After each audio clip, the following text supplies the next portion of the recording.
en tus redes sociales.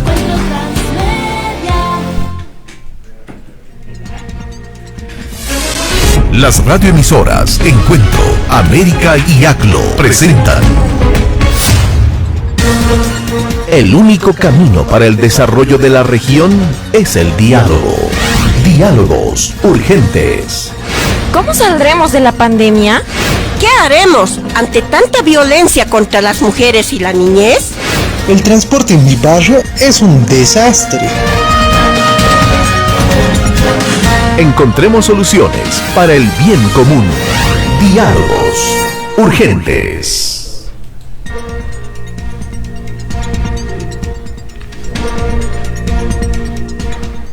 Muy buenos días, amable audiencia de las emisoras Radio ACLO, Radio Encuentro y Radio América.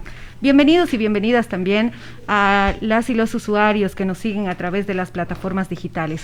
Hoy presentamos el programa Diálogos Urgentes, un programa que tiene por objetivo establecer consensos, conocer también a diferentes actores en nuestra sociedad para profundizar, por supuesto, la cultura de paz. Y bueno, el diálogo es uno de los instrumentos más importantes para poder tejer soluciones, para poder establecer encuentros entre los actores que se encuentran en conflicto, pero también para conocer sus posiciones, sus necesidades y sus intereses.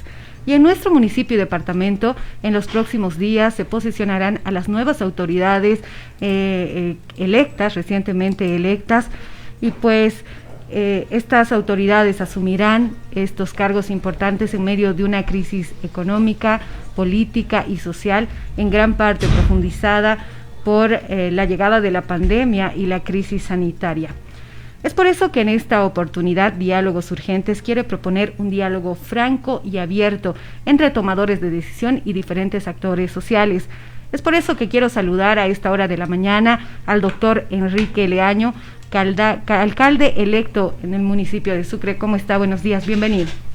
¿Cómo está, Jimena? Un gusto poderla saludar, un gusto poder compartir aquí con todos nuestros panelistas y muchísimas gracias por la invitación. Este diálogo se entablará con actores sociales de organizaciones no gubernamentales que tienen por objetivo contribuir en el desarrollo humano social de nuestra región.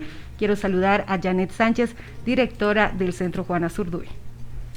Muy buenos días, Jimena, muy buenos días, doctor Leaños. Un gusto de tenerlo aquí, ¿no?, en la Radio Encuentro y junto a nuestros compañeros Alejandro y Roxana del IPTK y de ACLO, ¿no? Entonces estamos con mucho gusto de establecer esta conversación, sobre todo en este mecanismo tan importante que decía Jimena, que es el diálogo. También quiero saludar a Alejandro Barrios, director del Instituto Politécnico Tomás Catari. Buenos días.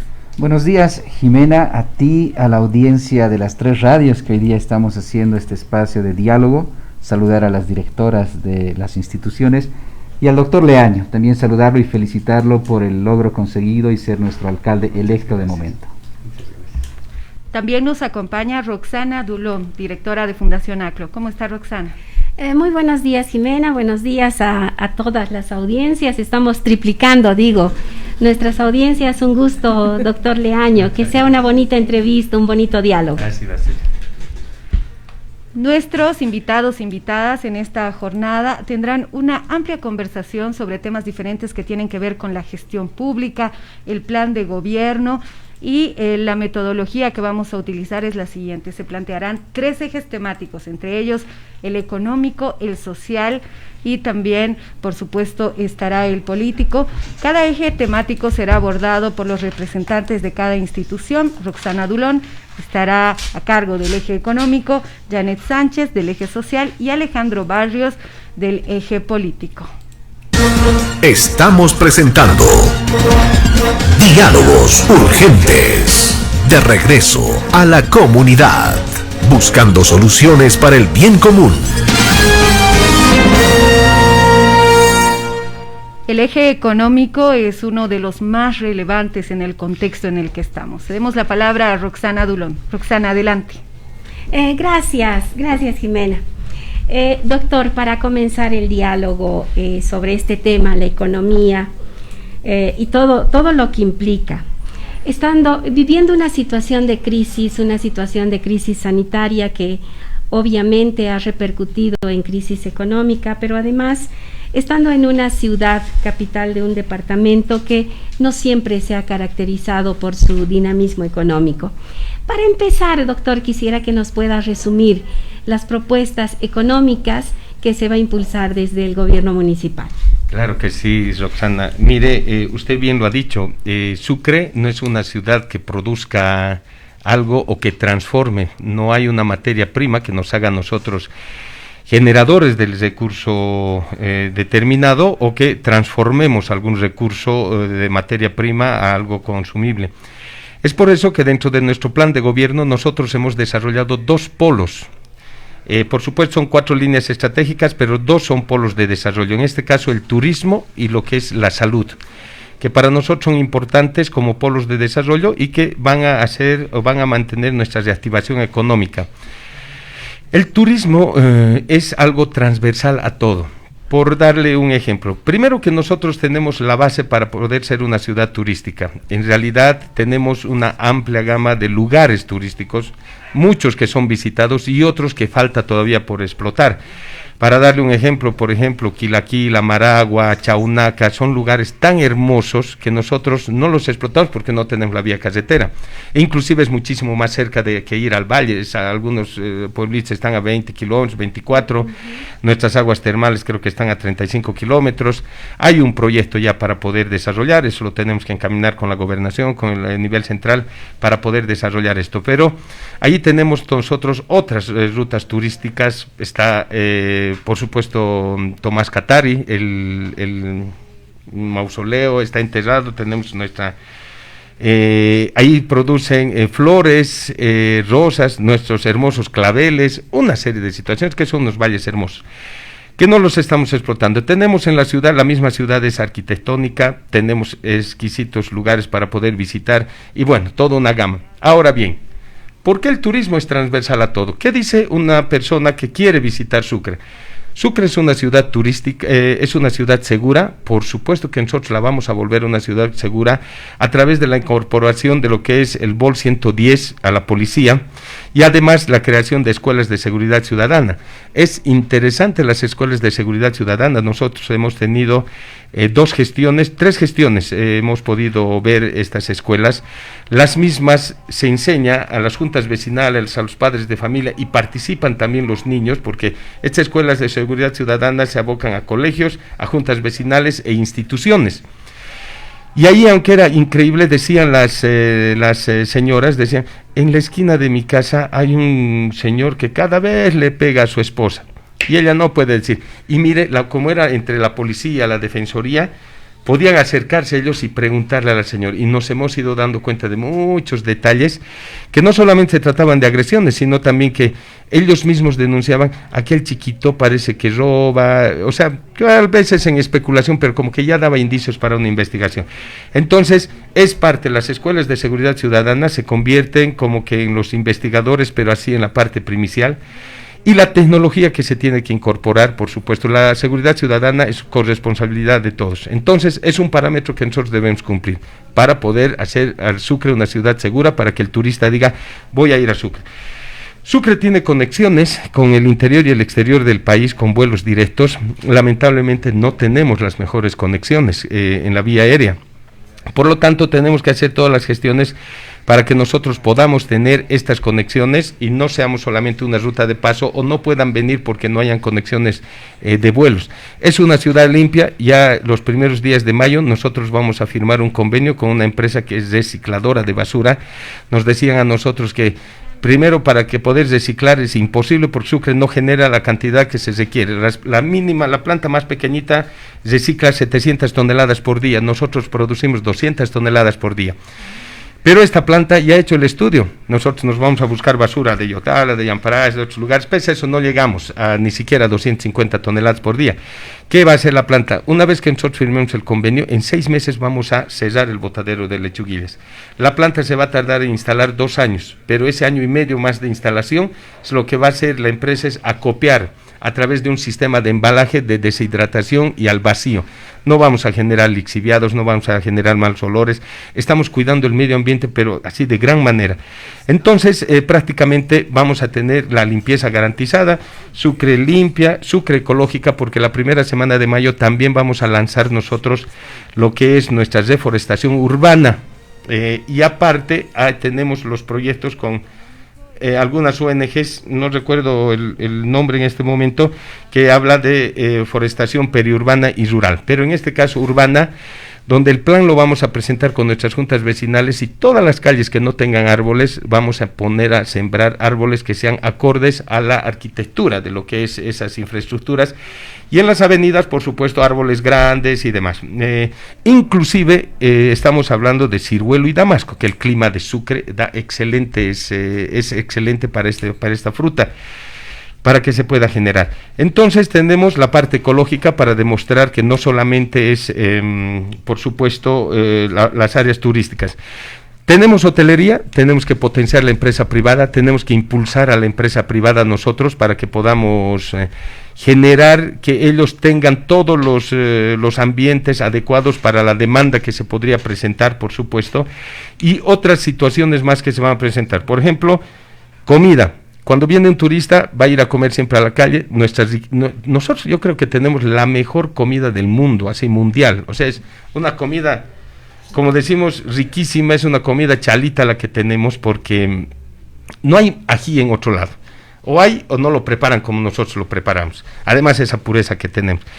El condimento que utilizamos en nuestras comidas, el picante mixto, el chorizo, el coco, todos nuestros alimentos que son clásicos, son pues que no encuentras en otro sabor si les gusta. Entonces, esa riqueza culinaria también la aprovechamos, el transporte. Ahora, tenemos que tener una ciudad ordenada. El compromiso nuestro es de que en 5 años no tengamos nosotros gremiales en nuestras calles. Sí vamos a tener comercio ambulatorio, pero un comercio ambulatorio organizado, ferias organizadas, que tienen que haber, eso es algo regular, pero totalmente organizadas y normadas.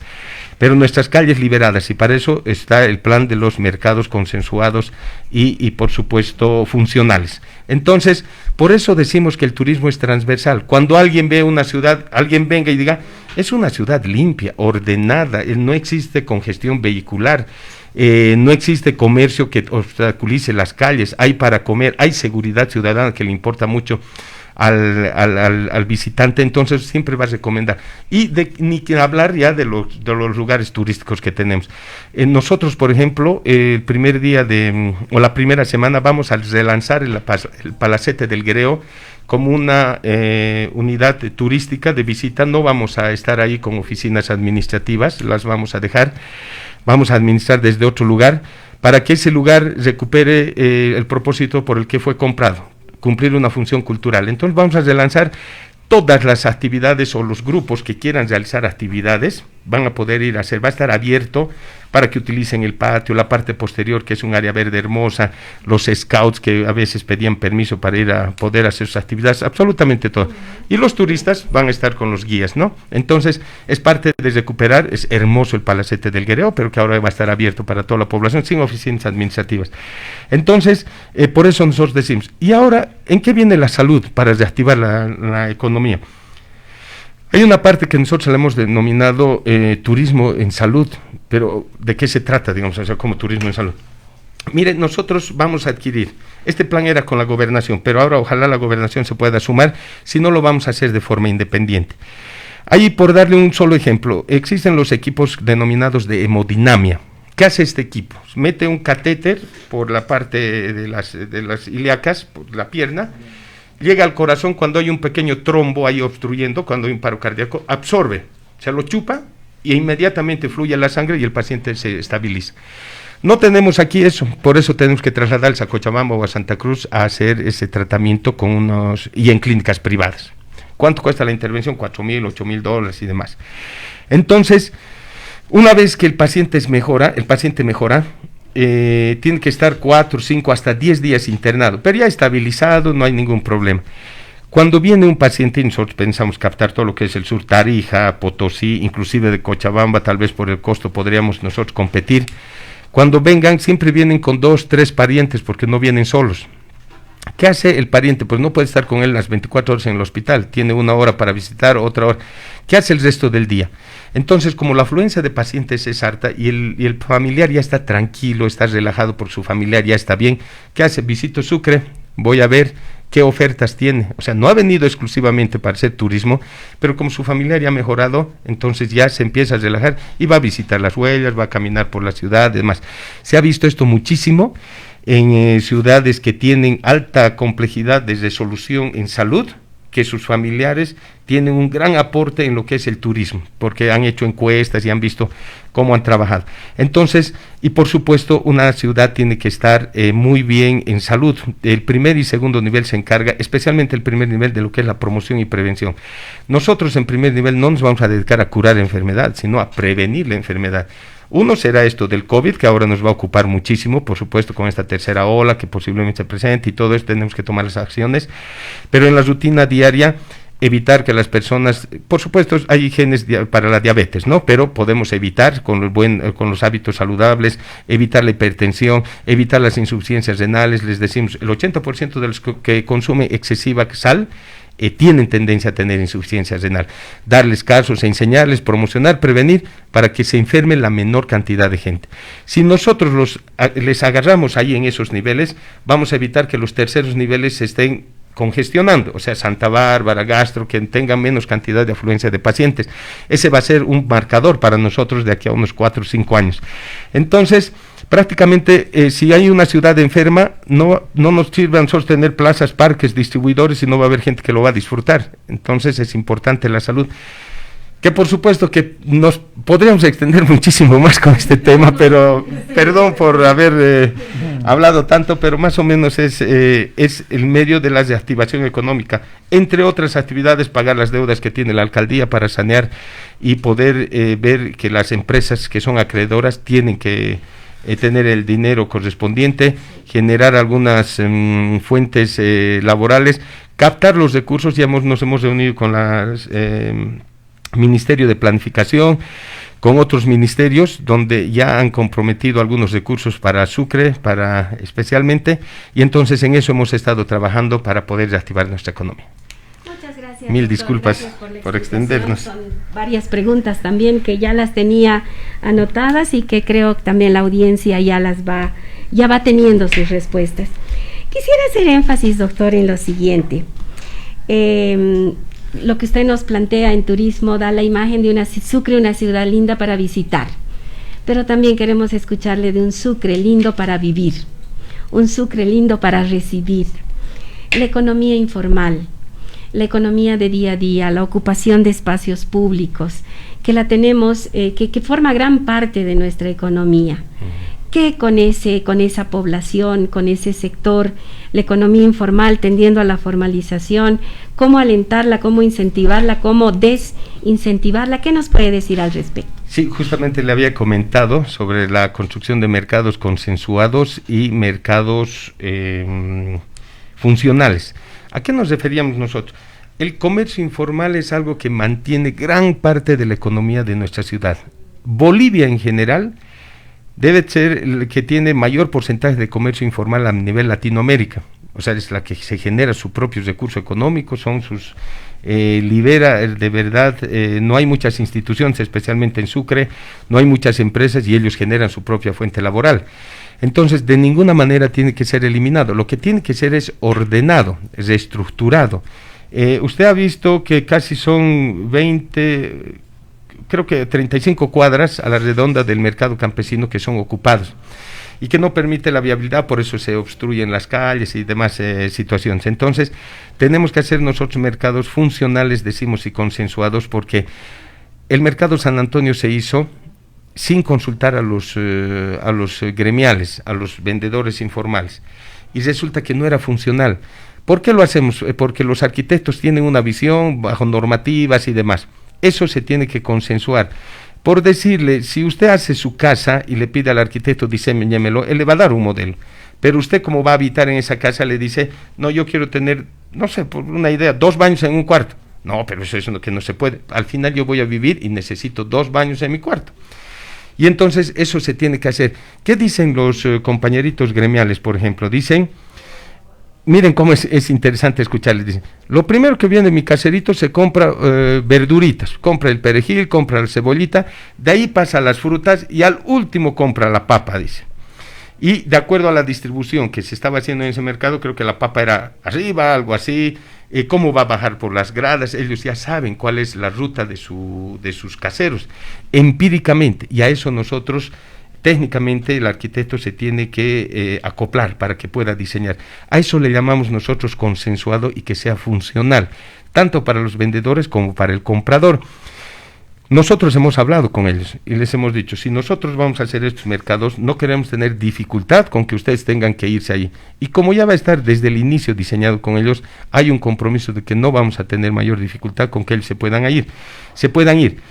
El sistema ambulatorio tiene que existir, pero ordenado con horarios y en lugares específicos. Por decirle, hay una tiendita, no sé, una venta de libros que para nosotros ya es algo que es parte del patrimonio también, en el Salón Santa Mónica, no sé si han visto, y que nosotros nos comprábamos libritos ahí, y justamente el otro día estaba hablando con un amigo y le digo, yo me compraba libros, y él me decía, yo iba y vendía libros allí, me dice, caramba, le digo, claro, los que tenían para comprarse originales iban y vendían, y nosotros que teníamos que comprar. Ahí, por ejemplo, hacer una caseta que vaya acorde con la arquitectura, sin alterar absolutamente nada, pero que ya no sea un puesto improvisado. Y lo mismo, las ventas de pastillas, de chiclets, de Kleenex, esas cosas que son tienditas, tienen que tener ciertas en el centro, porque es difícil encontrar una tiendita de esas naturales en el centro, y a veces uno necesita un Kleenex, necesita una pastilla y demás, entonces tienen que ir acorde con nuestra arquitectura que se encuentra ahí. Entonces el comercio informal tiene que ser, no sé si ya después los llamaremos informales, sino que tiene que ser ordenadito, tiene que estar en mercados con calles limpias. A la larga, nuestra lógica es peatonalizar el centro, a la larga, a través de algunos proyectos que tengamos. ¿Han visto ustedes los embovedados, cómo están en el centro de la ciudad? Es un peligro. Pero toda ciudad patrimonial tiene el centro peatonalizado. Nosotros todavía seguimos con esa mentecita de que el taxi queremos que nos lleve hasta la puerta, pero poco a poco. Eso es un trabajo de cambio de actitud que lo vamos a ir haciendo con paciencia y en el transcurso de los años. Gracias, doctor. La organización de nuestra ciudad a través de nuestro municipio, a través de los distintos distritos, subalcaldías dentro de cada distrito. ¿Las subalcaldías y los distritos en sí mismos tienen alguna identificación, caracterización económica? ¿Lo tendrán? Sí, mire, las subalcaldías es un saludo a la bandera. O sea, son oficinas que no ejecutan lo que tienen que hacer, pero no porque ellos no quieran, sino porque no hay una verdadera descentralización. Está el subalcalde con 20 funcionarios que lo único que hacen es planificar, y después de hacer esa planificación dependen de las secretarías.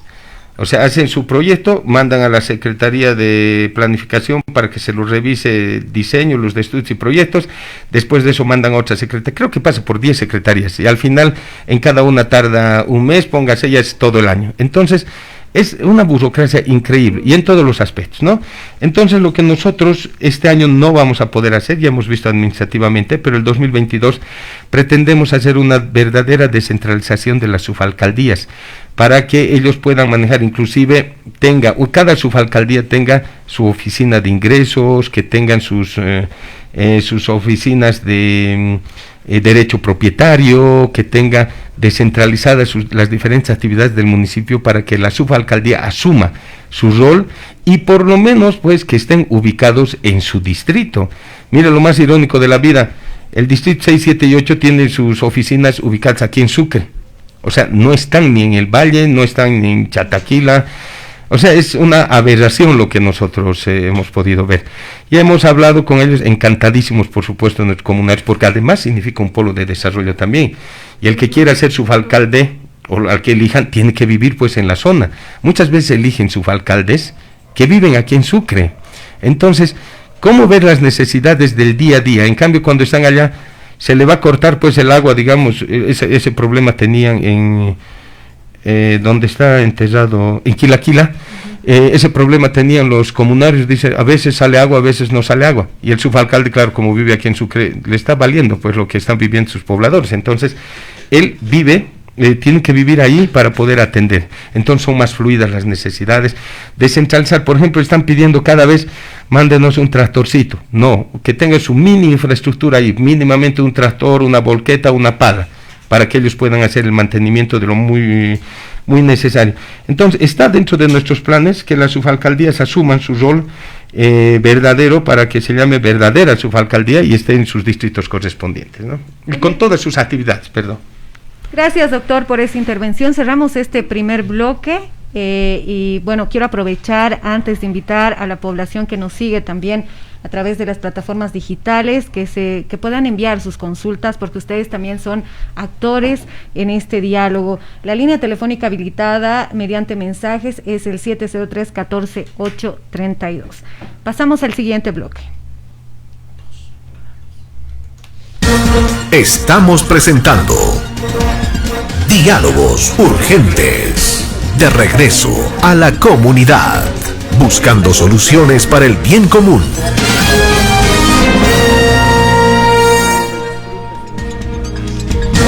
Estamos presentando Diálogos Urgentes.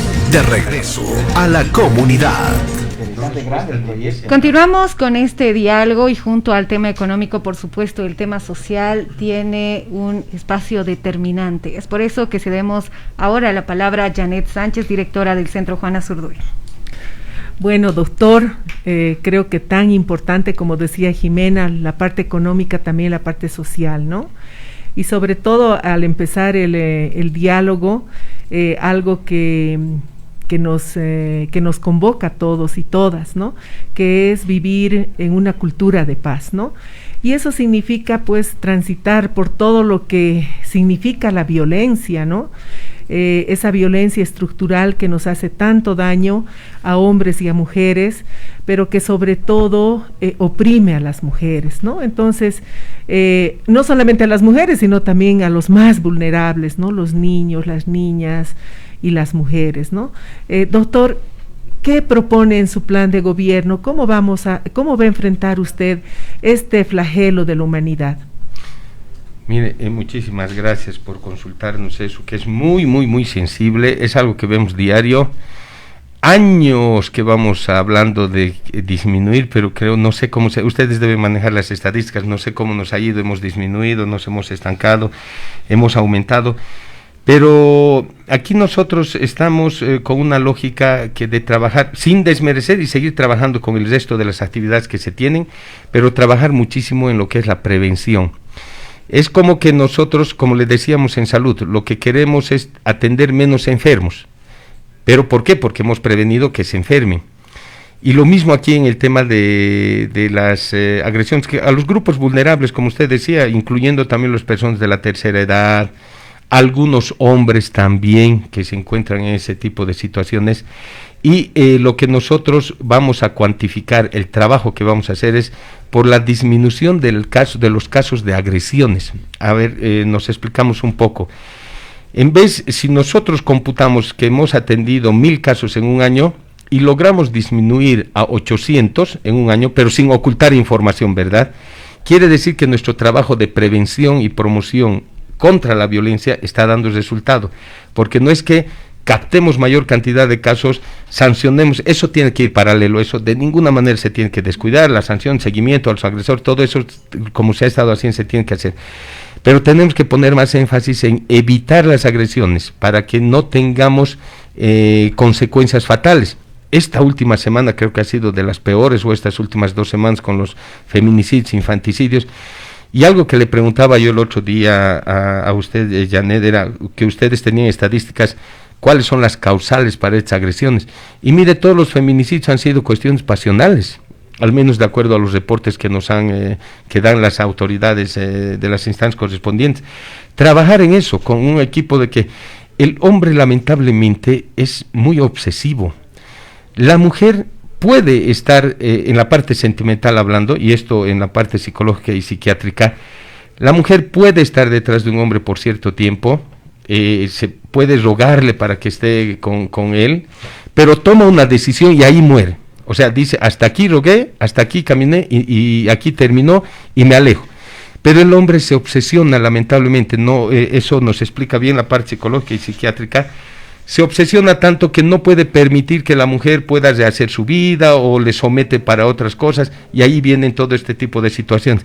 El equipo multidisciplinario que tiene que trabajar, y esto tiene que ser necesariamente en una relación interinstitucional.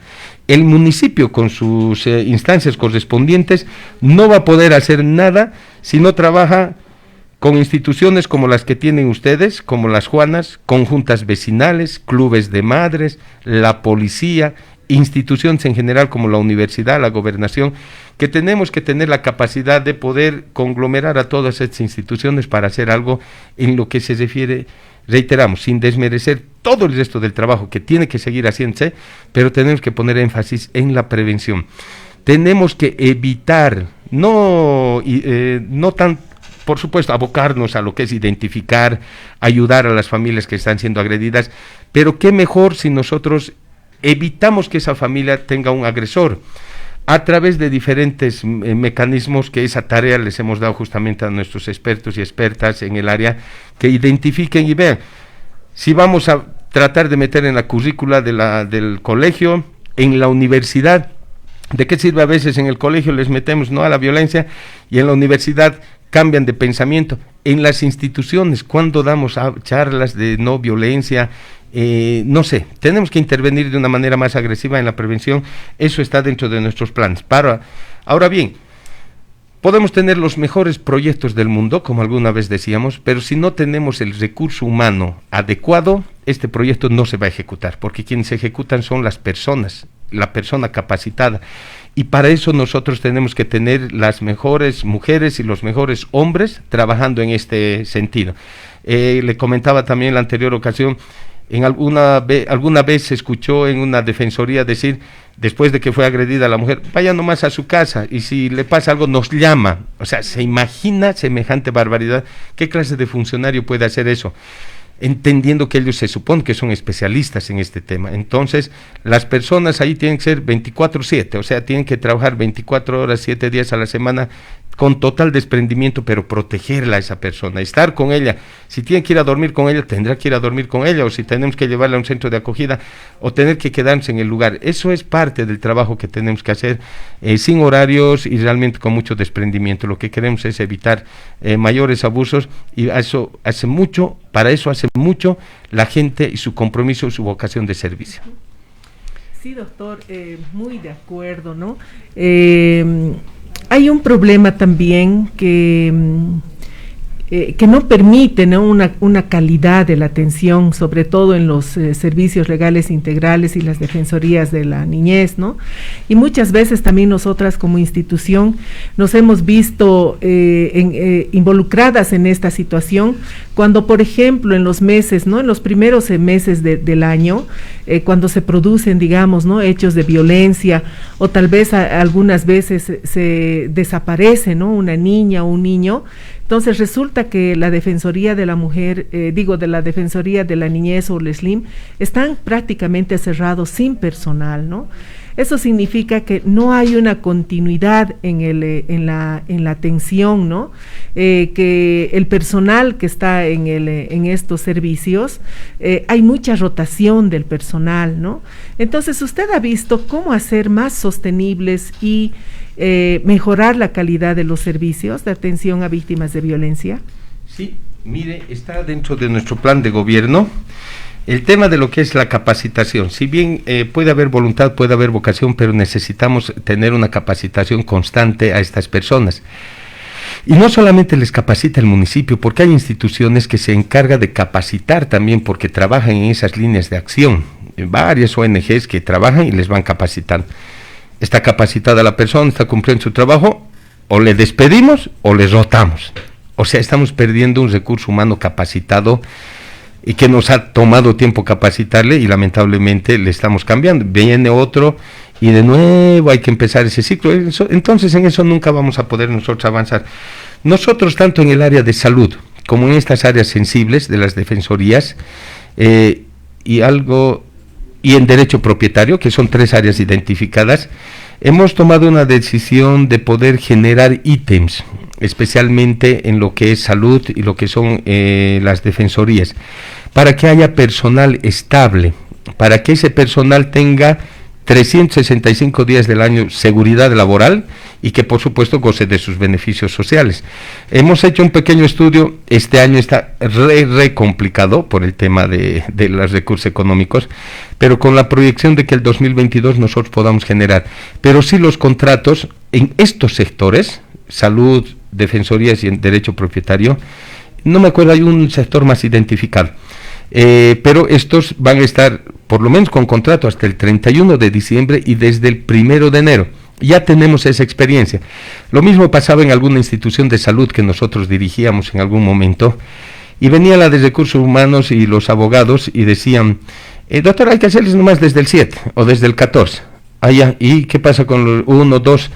En salud, como usted, y es lo mismo pues las defensorías, o sea, no paran ni un segundo.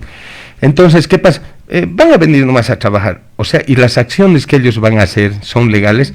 Bueno, no, pero así, o sea, imagínense un abogado dando esas orientaciones. Entonces ahí nosotros instruimos que se haga desde el 1 de enero. Es que el 1 de enero es feriado, ya, desde el 2, ya, ¿qué más necesitamos? Es que los devengados, cuando legalmente se podían hacer las planillas, se podían hacer los contratos, porque los recursos se pueden hacer una serie de situaciones administrativas que permiten. Lo que pasa es que no quieren, o sea, es falta de interés o de conocimiento, ya sea del administrador o de los abogados. A Dios gracias, nosotros hemos adquirido ese conocimiento y sabemos que se puede. Ahora es otro tema el que quieran hacer supuestamente un análisis, evaluación del personal, que lo hagan pues en diciembre, y nosotros eso vamos a hacer, pero cosa que el 1 de enero nosotros tenemos que garantizar ese personal. Pero ya con la generación de ítems, por lo menos de un 70% de estas instancias, ya vamos a garantizar la estabilidad para que no tengamos mayores dificultades. Otra cosa por la cual les envenenan a las MAES y a las autoridades. Lo primero, vienen a su oreja y le dicen, es que si le das ítem ya no va a trabajar políticamente. A nosotros no nos interesa que trabaje, y eso lo hemos escuchado en varias instancias. Mientras haga gestión, para nosotros el resto viene por inercia. Mientras cumpla su función y nosotros tengamos menos casos de agresiones, tengamos personas protegidas 24 horas, que evitemos el desenlace fatal, que se sancione a las personas que merecen ser sancionadas, para nosotros eso es suficiente. El reconocimiento político personal llegará si tiene que llegar. Si no llega, bien, pero si llega también, pero si no llega, estamos con la conciencia tranquila. Eso es lo que nos importa. Entonces, con esa lógica estamos trabajando, con esa lógica están nuestros secretarios, porque así ya hemos tenido varias charlas. Ustedes saben que ya tenemos conformado el equipo de secretarios y directores, ya hemos dado las directrices correspondientes, y así se tienen que cumplir, así vamos a trabajar, y esa es la opción que nosotros tenemos para garantizar que realmente tengamos personal capacitado, pero lo más importante también permanente en todos estos sectores. Gracias, doctor. Bueno, el ámbito social es pues enorme, ¿no? Estamos hablando de lo que es salud, educación, ¿no? Entonces, tal vez para finalizar, doctor, y bueno, yo me voy a ir con esta esperanza que tenemos todas las mujeres de que el presupuesto para el área social y sobre todo para prevenir, para atender la violencia, se va a incrementar en su gestión. Yo creo que somos 50% de mujeres y estamos esperando esa respuesta de nuestras autoridades, ¿no? Que respondan a nuestras demandas, tanto prácticas como estratégicas. Y un 1% de varones también que hay agredidos, pero ese 1% está atendido, ¿no? Y doctor, en el aspecto de educación, ¿no? O sea, hemos visto que esta pandemia nos ha colocado, o sea, nos ha puesto pues en serios conflictos, ¿no? En todos los sectores y sobre todo el sector de educación, ¿no? Nuestras guaguas están realmente pasando por duros momentos, ¿no? Las mamás, las abuelitas que tienen que suplir, pues, ¿no? La ausencia de estas clases presenciales y, lógicamente, el tema tecnológico, ¿no? Doctor, entonces, ¿cuál sería su propuesta para mejorar la calidad educativa y tal vez dar este saltito en lo tecnológico? Complicado, ¿no? Porque sabe, esta mañana yo estaba pasando clases, soy docente en medicina, entonces dicto clases de embriología en primer año. Y no van a creer que la señal se perdió a las 7 de la mañana. Y 7:15 mis alumnos, doctor, el link, y no sabía que, esperen, estoy con dificultades. Al final tuve que hacer otras conexiones del celular y demás cuestiones. O sea, imagínense cómo es de dificultoso este tema en las zonas periurbanas y demás. Nosotros, dentro de nuestro plan de gobierno, y ya habíamos hablado con el gerente de Entel, aquí, que podemos garantizar nosotros las zonas de Wi-Fi, no necesariamente a través de fibra óptica, sino a través de instancias inalámbricas. Hemos hecho la prueba en la campaña, hemos llevado routers, no recuerdo qué se llaman los equipos, para dar en algunas plazas y daba muy buenos resultados.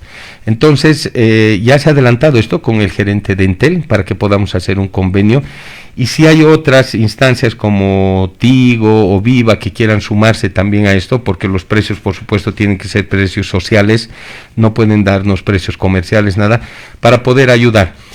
Con la bendición de Dios, ya cuando lleguen las vacunas casi al 100%, que poco a poco se van a ir aumentando las cantidades, estamos seguros, creemos que en agosto posiblemente ya tengamos que volver a la semipresencialidad, y para eso ya tenemos que estar preparados.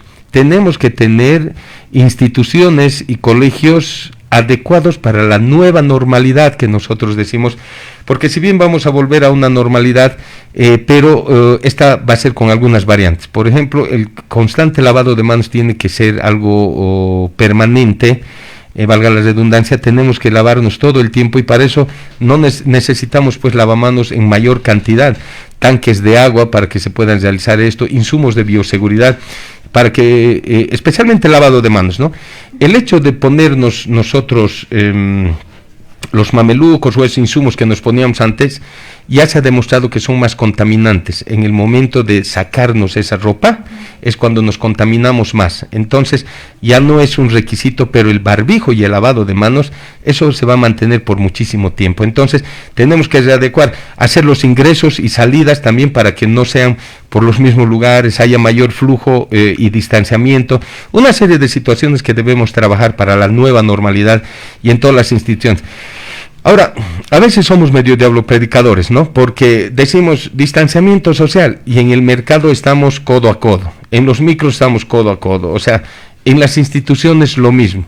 O sea, no hay eso, o sea, en vano, y con esa situación nos hemos contagiado lo que teníamos que contagiarnos. Entonces, parece que esto va a seguir su curso, o sea, no hay cómo hacer entrar en conciencia a las personas, pese a que hay familias que han perdido sus familiares, pero creo que el trauma les dura 2, 3 semanas, un mes, y luego nuevamente volvemos a incumplir las normativas. Así que hay que luchar contra esto, pero sí, mientras dure esto, lo que es la semipresencialidad o la virtualidad, tenemos que facilitar a nuestros niños y a nuestros padres todas las posibilidades tecnológicas. Hemos avanzado, como le decimos, y cuando volvamos a la semipresencialidad o presencialidad, tenemos que tener infraestructura adecuada para que nosotros podamos hacer. Incluso se pueden hacer mixtos. Mire, en Chile, creo, vacunaron a todos los profesores, porque los jóvenes, usted sabe que ni estornudan a veces con el COVID. Lo importante era proteger a la persona mayor. Vacunaron a los profesores y volvieron un poco a la normalidad. Y aquellos que estuvieran mal, por eso tenemos que aumentar tecnología, pueden hacerlo virtualmente, con el profesor en aula y algunos alumnos presenciales, ¿no? No necesariamente que vayan todos lunes, miércoles y viernes, sino intercalar, y el otro hace seguimiento desde su casa. Hay mamás que tienen miedo que sus hijitos vayan, pero hay que cuidarlos también por alguna patología de base que pudiera tener, pero puede hacerlo. Entonces, hay miles de formas para poder coordinar, ya sea con la Dirección de Educación, como también con los padres de familia. Muchas gracias. No, gracias a ustedes. Cerramos este segundo bloque. Y bueno, quiero recordar a la población también que sigue la programación de Radio Encuentro, Radio Aclo y Radio América. Pueden enviar sus consultas, sus preguntas al doctor Leaño al 703-14-832, que al concluir estos bloques estaremos abriendo un pequeño espacio para que ustedes también sean actores fundamentales de este diálogo. Pero bueno, vámonos a este tercer bloque. Estamos presentando Diálogos Urgentes. De regreso a la comunidad. buscando soluciones para el bien común.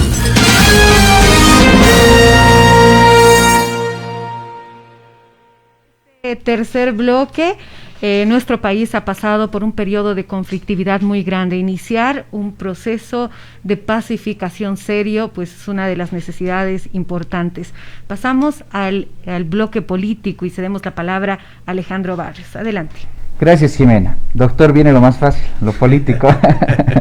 Ya decía Jimena que estamos pasando, esperemos, un periodo complicado, de mucha conflictividad, y que la sociedad en general necesitamos una estabilidad política. Vamos a empezar por lo nacional y luego caigo en lo local. ¿Cree usted que un alcalde, en este caso de la ciudad de Sucre, juega un rol en este proceso de pacificación, considerando que es un alcalde de Sucre que por un lado es la capital del Estado plurinacional, pero que por el otro lado tiene un peso mediano, ¿no? Es una ciudad mediana, no está en el eje troncal. ¿Cuál es su voluntad política en el caso que sí juegue un rol usted como alcalde de la ciudad? Muchísimas gracias, Alejandro. Mire, en realidad yo creo que todos jugamos un rol importante en este tema de la pacificación. Alguien que llame a la división o alguien que llame a los extremos, lamentablemente no está contribuyendo a la pacificación. Algo muy bonito que dijo mi hijita ayer en una presentación, ella está en primero de Derecho y que decía a su profesor cuando se presentaba, ella está estudiando Derecho, ¿no? Como le digo, y decía, ¿por qué quieres estudiar Derecho? Ella dice, porque quiero cambiar el mundo, quiero ser penalista y no sé qué, para poder ayudar a la gente y cambiar el mundo. Si bien no voy a poder cambiar el mundo, por lo menos al ayudar a una persona voy a cambiar su mundo, dice, ¿no? O sea, solo de la persona. Por eso yo decía que toditos somos tan importantes en nuestro aporte y que desde lo pequeño que podamos ser como ciudad, porque usted tiene toda la razón, Alejandro, en decir, al ser una ciudad relativamente pequeña, como que el peso del alcalde no es el mismo que diga un alcalde de una ciudad grande. Pero nosotros tenemos que empoderarnos. Al final nosotros tenemos que tener una presencia en lo que se refiere a esta comunión que tenemos que hacer entre todos. Así lo hemos expresado desde la campaña, Alejandro. Mire, a nosotros los 9 candidatos contrincantes, pero nos daban como tambor chaqueño, o sea, todo el tiempo nos agredían. Nunca les hemos respondido a una agresión, porque la lógica era terminar esta campaña y empezar a trabajar por Sucre. Entonces, a partir de eso, nosotros queremos mostrar que existe esta posibilidad de poder trabajar. Esperemos que tengan esa misma posición las demás autoridades, y es viable desde Sucre mandar un mensaje.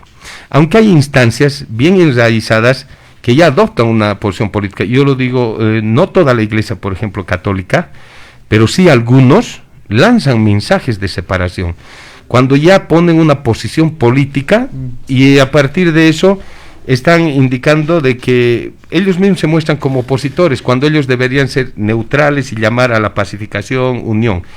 Pero lamentablemente son así algunas personas, será el pensamiento que será, pero nosotros tenemos que dar el ejemplo. Desde donde estemos vamos a aportar y esperemos ser el primer municipio que pueda consensuar con todas sus instancias para que nosotros podamos tener o ser líderes. Al final, si bien somos de una ciudad pequeñita, pero dar el ejemplo desde aquí, ¿no? Muchas gracias, doctor. Mire, usted ha sido candidato y ahora es alcalde electo del Movimiento al Socialismo. Muchas de las discusiones van entre derecha, izquierda. Ahora, ¿cómo se incorpora este proyecto político en una gestión pública municipal? ¿Cómo se hace o se agrega ese ingrediente que trae desde lo nacional el Movimiento al Socialismo como proyecto político? Mire, primero nosotros creemos que ha sido un gran logro, porque la percepción de la gente, ¿no? Desde el inicio, cuando se hicieron las elecciones a las precandidaturas, candidatos para alcalde, primero éramos nosotros solamente, luego aparecieron 1 o 2 personas más. Candidatos para la gobernación eran 15 dentro del Movimiento al Socialismo, porque como que en la gobernación la teníamos segura porque teníamos un 49%, creo, en todo Chuquisaca, y para la alcaldía teníamos un 30%, entonces como que difícil. Otro, los antecedentes de algunas malas gestiones que se hicieron, los mismos antecedentes del 2019, algunas posiciones que existe en alguna gente aquí en Sucre, y tantos factores, tantas variables que se podían tomar en cuenta. Pero a partir de eso, nosotros habíamos iniciado una campaña netamente conciliadora, con propuestas, no yéndonos a los extremos que normalmente se pueden manejar en las campañas políticas. Por supuesto que hay una tendencia, y mire, el MAS nació a la vida política con doctrinas de unificación, de universalidad, o sea, de tener la armonía con la tierra y con el hombre. Es tan linda la doctrina que le puedo asegurar que el 90% de los actualmente masistas desconocen la doctrina propia de lo que es el MAS y PCP. Lo que dice nuestro vicepresidente y habla sobre cómo existe la armonía entre el hombre y la tierra, es cierto, esa es una de las doctrinas que nosotros tenemos.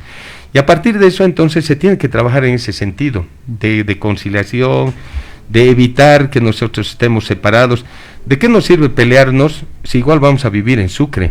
Igualito vamos a estar. Estos cargos, pasados 5 años, uno bajará nomás a base y va a tener que hablarse con el resto de la gente. Y para eso nosotros queremos hacer una buena gestión, salir con la cabeza en alto de lo que es el municipio y poder mirar de frente también a la gente que a la cual se ha podido ayudar o con la cual se ha podido trabajar, o por último por una buena gestión. Entonces, como que nosotros no hacemos muy grande el análisis en lo que se refiere a la derecha o a la izquierda, sino hacemos más un análisis de gestión, de convivir con la gente, de vivir bien. El vivir bien es para nosotros todo, y vemos mucho más amplio ese aspecto, ¿no? Perfecto, muchas gracias, doctor. Vamos aterrizando en lo local. Se presentan contingencias no necesariamente las más cómodas para que usted asuma esta gestión. Ya hemos conversado algunas, la afectación de la pandemia, la crisis económica a nivel nacional, la conflictividad política, y a esto se suman 2 elementos, que es la gobernación, que no la ha logrado conseguir el MAS, y además un consejo municipal dividido, podemos decir. Sin embargo, no voy por ahí. En realidad mi pregunta es que la dialéctica, y así juega, también se presenta una gran oportunidad, y ese es el bicentenario para su gestión. Mi pregunta es, ¿cómo está usted percibiendo el bicentenario? ¿Es un año de festejos para Sucre y para el país, o es una oportunidad de planificación a nivel municipal y también departamental? Usted lo ha dicho, Alejandro, es una oportunidad de planificación, porque este es un plus que nosotros no podemos desaprovechar por nada del mundo. Es como que nosotros tenemos que, y como tenemos el plan, en nuestro plan de gobierno, ¿qué es o cómo queremos nosotros recibir el 2025 o cómo queremos que esté nuestra ciudad del 2025 mediante esta planificación? Y para eso, volvemos a reiterar, nosotros están nuestros polos de desarrollo en salud, en turismo y en infraestructura, aumentando esto. Nos hemos reunido con la ministra de Planificación, le hemos presentado todos los proyectos emblemáticos para turismo, para aumentar el turismo. Ya se ha mandado al vice. Posiblemente ya nos den algunas respuestas el siguiente mes, ver contrapartes o de dónde vamos a financiar. ¿Qué hemos presentado, por ejemplo? Usted sabe que para el centenario se hizo el Parque Bolívar. Queremos nosotros que para el bicentenario se haga la ampliación a través de un proyecto que ya tenemos, que es hermoso, donde está ahorita las construcciones del ex municipal, todo eso, incluyendo la cancha de tenis, que se va a hacer todo un Parque Bolívar moderno, conservando lo colonial que tenemos. Usted sabe que para el centenario se puso nuestro Sagrado Corazón, el Cerro Churuquella. Nosotros tenemos un proyecto con 45 millones de poder hacer la Virgen de Guadalupe en el Cerro Sicacica. Y esto más o menos asemejaría a la Virgen del Socavón, un poco más grande, donde va a tener su capilla, salones de museos, de visitas y un mirador enorme. Entonces, como que la madre le va a acompañar al hijo después de 100 años poniéndole en el Cerro Sicacica. Tenemos lo que vienen a ser los distribuidores y algunos puentes, y por supuesto hacernos cargo de lo que viene a ser la administración de la sombrerería, que en este momento. Entonces, hay una visión para que nosotros, con todos los elementos que hace un momento hemos nombrado, de seguridad ciudadana, una ciudad limpia, ecológica, todo eso. Entonces, ¿qué queremos? Llegar nosotros al bicentenario con una ciudad moderna, una ciudad limpia, ecológica, segura, autosostenible con el turismo, aunque eso de la autosostenibilidad todavía jala para algunos años más, pero iniciar el proceso de autosostenibilidad y otros elementos. Entonces, la semana, o sea, el mes de agosto del 2025, sí efectivamente tienen que ser actos protocolares, pero para nosotros eso es como el cherry sobre la torta, porque la torta misma, la masa, la tenemos que ir construyendo desde ahora, hacer todo lo que es lo grande, lo grueso, para que ese día nosotros lleguemos solamente ya con algo que viene a ser cívico, recordando lo que es el Bicentenario el 6 de agosto. Entonces, inclusive nosotros estamos pensando ver la parte cultural con todos nuestros jóvenes estudiantes, e inclusive en las instituciones, porque a veces le preguntan a uno, ¿qué es el 2025? Tanto hablan del Bicentenario. Ah, sí, pues el 25 de mayo, o sea, no estamos confundiendo el primer grito libertario con lo que ha sido el acta de la independencia. Y tan linda parte de nuestra historia, como comentábamos en algún medio, o sea, cuenta la historia que cuando se estaba firmando el acta de la independencia, que pasaba el caso fúnebre de Juana Zurduy de Padilla por la calle Bolívar, lamentablemente no con mucha gente, porque aquí se estaba festejando, y era poca gente la que le estaba acompañando a Juana Zurduy, hasta hacer esas recreaciones. O sea, estos 5 años, o 4 años y medio que nos queda, tenemos que hacer sentir a la gente qué es Sucre al haberse firmado aquí el acta de la independencia, quiénes han sido nuestros próceres. O sea, realmente desconocen. A mis alumnitos les pregunto, ¿qué ha hecho Juana Zurduy de Padilla? Creo que ha luchado. O sea, esa es la respuesta que nos dan. Se imaginan cómo el grado de nivel, ¿cómo vamos a esperar? O sea, ¿qué es el Bicentenario? Hablamos de memoria a veces del Bicentenario, entonces tienen que tener varios componentes, unos componentes cívicos netamente, que podamos nosotros hablarles o que todo el mundo respire y sienta lo que es la independencia, y por supuesto nosotros nos encargamos del resto con esto. Como usted lo ha descrito, Alejandro, es una oportunidad de planificación para que lleguemos ese día con una ciudad ya moderna. Es un plus que nosotros tenemos que saber aprovechar. Si me permites una más, Jimena, muy breve. Muy buena la analogía de la torta, y hay que empezar a amasar. Exacto. Y los amasadores son los actores, tanto políticos, económicos y sociales. ¿Qué rol o qué nivel de articulación y qué rol van a jugar o qué relación se va a tener con ciertos actores? Entre esos, en el campo político, con el mismo movimiento al socialismo. En el ámbito social, sean las organizaciones sectoriales, territoriales o las ONGs, que teníamos que preguntar eso. Y esto por favor me lo grabas, Jimena. Y también el sector privado, obviamente. ¿Qué rol juegan los actores de nuestra sociedad sucrense? Mire, Alejandro, si nosotros no logramos hacer una coordinación con todos estos actores, no vamos a avanzar mucho. Aquí se trata de que todos ingresemos en el trabajo que vamos a hacer, y no necesariamente porque tengan que aportar económicamente. Aquí hay unas instancias, por ejemplo, a nivel central, sí viene a ser alguien muy importante en lo que va a aportar económicamente, pero nosotros lo que estamos lanzando es un plan maestro. ¿Quiénes nos van a poder dar mayores luces y ampliar este plan, pero ya nomás trabajando estos meses?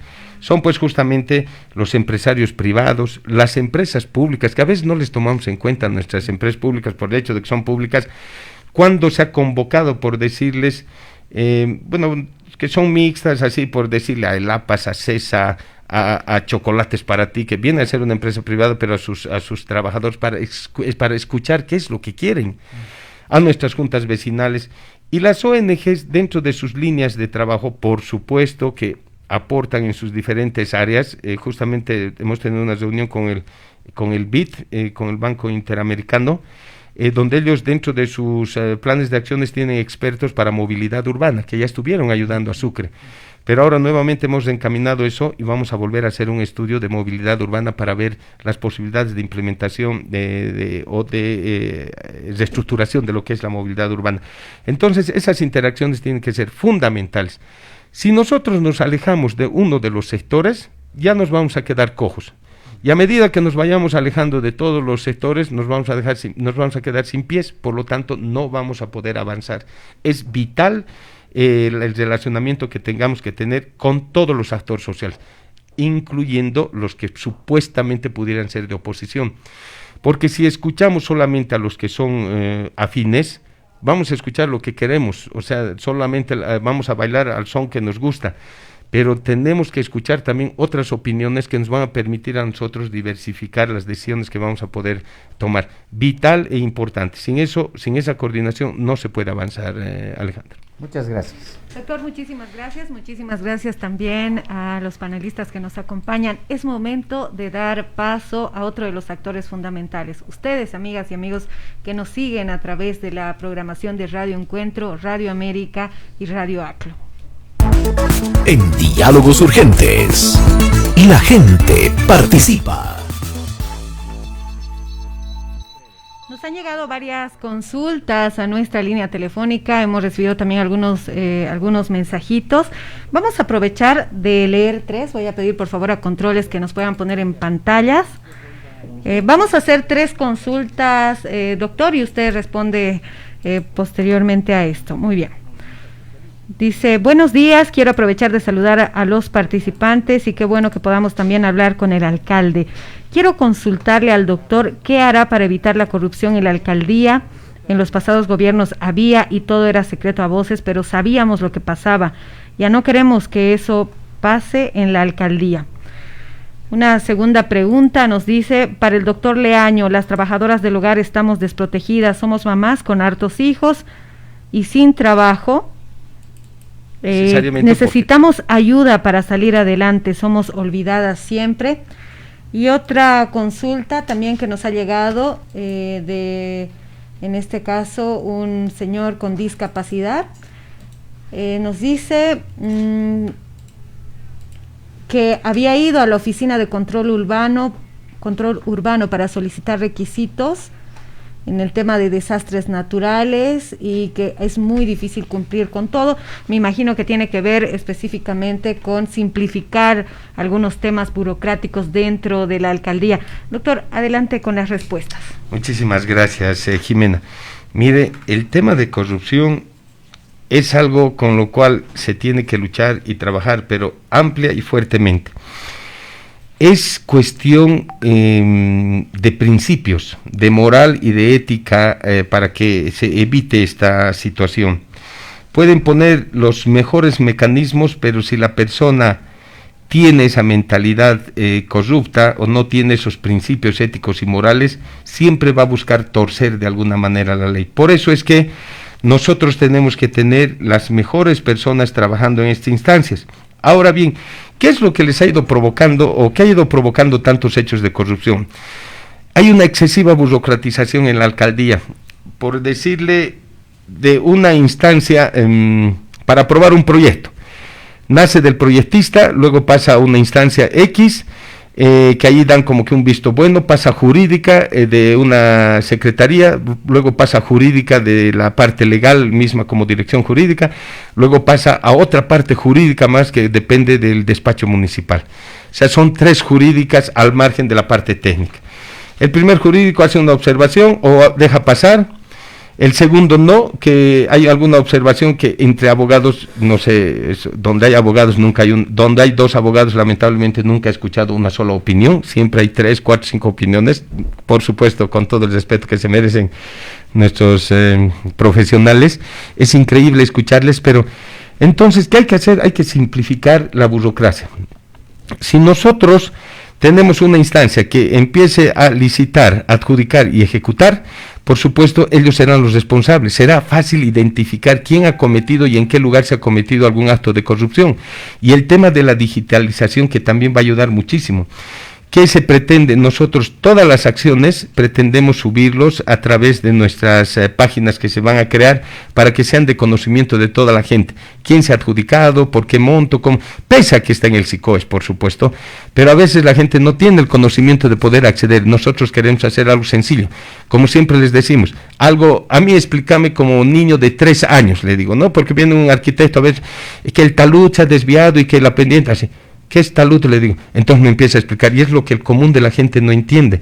Entonces, como siempre les digo, explícame como un niño de 3 años y te voy a entender. Y eso es lo que tenemos que hacer con nuestra población, explicarles cuáles son los procedimientos, ser transparentes en todo aspecto y, por supuesto, evitar que estas personas tengan estos actos. Les reiteramos, los actos de corrupción vienen a ser una situación de moral, de ética, no es que la empresa, no es que la alcaldía sea la corrupta, sino son las personas, y esas personas no tienen que seguir en la alcaldía, por supuesto, y poner gente proba, evitar que se desvíe esta gente, porque también a veces vienen los proveedores, te voy a dar estito si es que me lo agilizas, y el otro así como que le empiezan a hacer dudar, pero si tiene sus convicciones firmes, su ética invariable, entonces no va a aceptar eso, y en eso también tenemos que trabajar.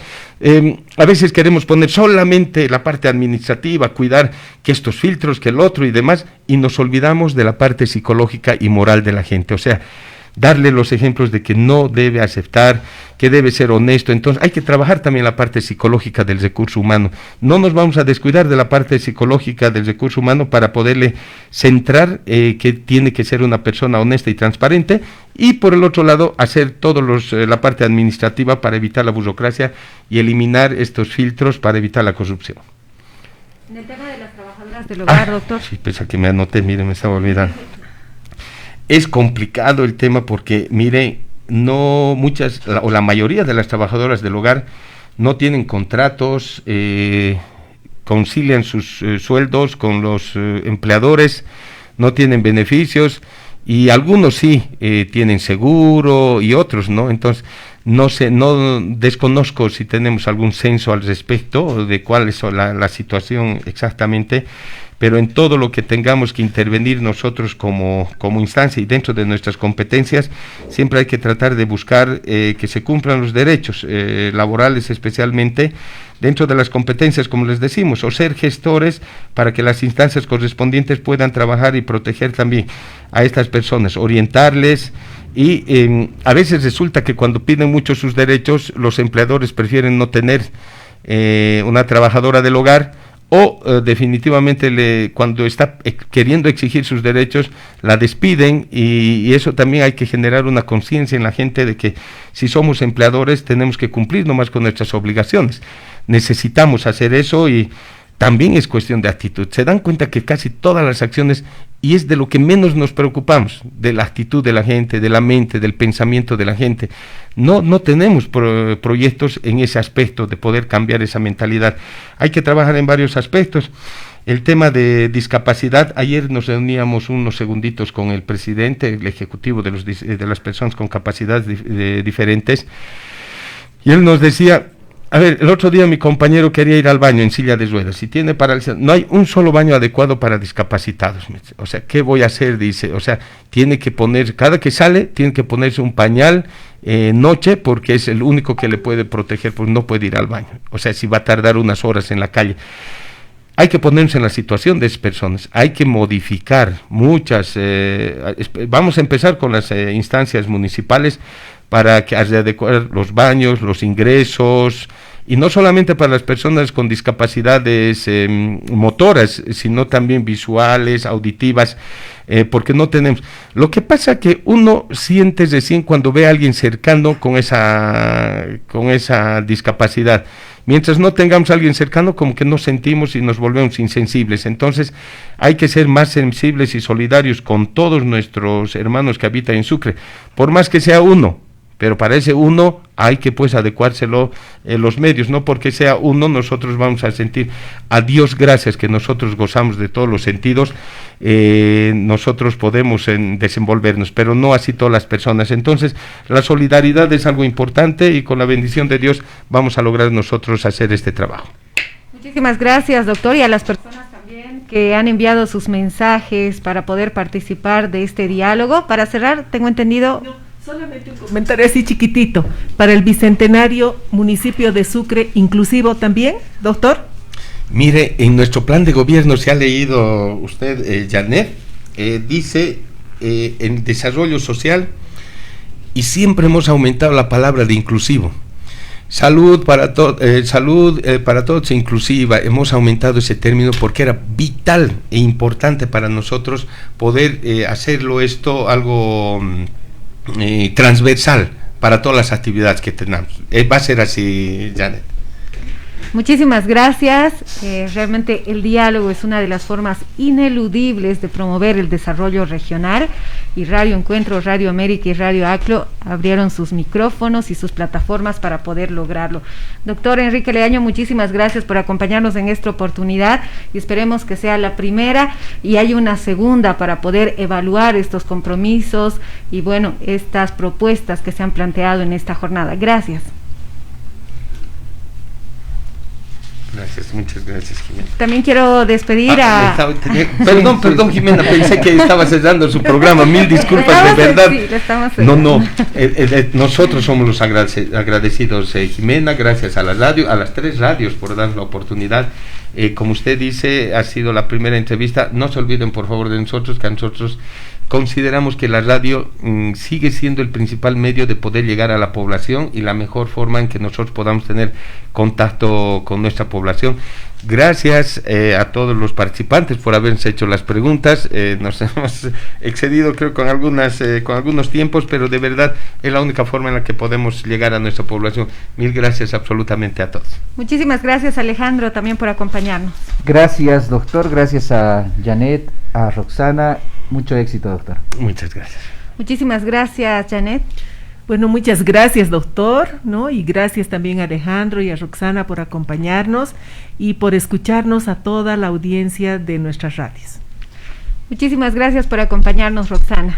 Gracias a toda la audiencia y gracias, doctor, a mis colegas presentes. Me quedo con muchos conceptos: descentralización, burocracia, funcionalidad, consensos y una ciudad linda para estar y para visitar. Muchas gracias, doctor. No, gracias a ustedes. Amigas y amigos, este ha sido el programa Diálogos Urgentes. Nos reencontramos en un próximo programa. Las radioemisoras Encuentro, América y ACLO presentaron el único camino para el desarrollo de la región es el diálogo. Diálogos Urgentes. ¿Cómo saldremos de la pandemia? ¿Qué haremos ante tanta violencia contra las mujeres y la niñez? El transporte en mi barrio es un desastre. Encontremos soluciones para el bien común. Diálogos Urgentes. Ya